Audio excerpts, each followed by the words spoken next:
President Obama is defending and explaining his push for Great Britain to stay in the European Union. His pro-EU stance has been widely criticized in the UK as hypocritical meddling. And he may not have done himself any favors today. Correspondent Kevin Cork is traveling with the president tonight. When the U.S. and the UK stand together, we make our countries more secure, we make our people more prosperous, and we make the world safer and better. It was supposed to be a fairly straightforward message, meant to encourage the UK to remain in the 28-nation European Union, and in the process, elevate the position of his good friend British Prime Minister David Cameron. But one remark in particular by President Obama may have unwittingly, if not profoundly, set back the cause. Our focus is in negotiating with a big bloc of the European Union to get a trade agreement done. And UK is going to be in the back of the queue. Back of the queue, as in back of the line, if the UK exits the European Union.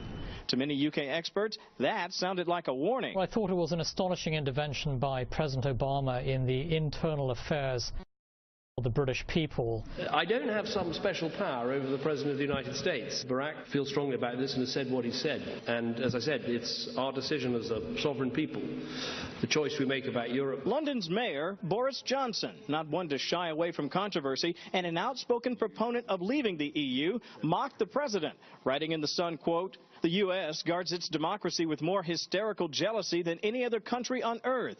It is incoherent, it is inconsistent, and yes, it is downright hypocritical." The row over the so-called Brexit has nearly overshadowed the president's true objective for the trip, to collaborate with UK partners on security cooperation and the refugee migration crisis, something the president sees as a threat to the U.S. We consider it a major national security issue that you have uncontrolled migration into Europe. The two also discussed the fight against ISIS and Russia's support for the renegade Assad regime in Syria, where a fragile ceasefire has begun to crumble. I have always been skeptical about Mr. Putin's actions and motives inside of Syria.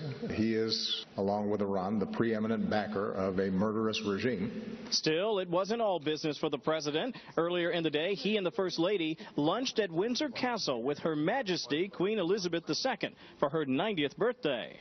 Later, the first couple spent time with William and Kate, the Duke and Duchess of Cambridge, and Prince Harry at Kensington Palace.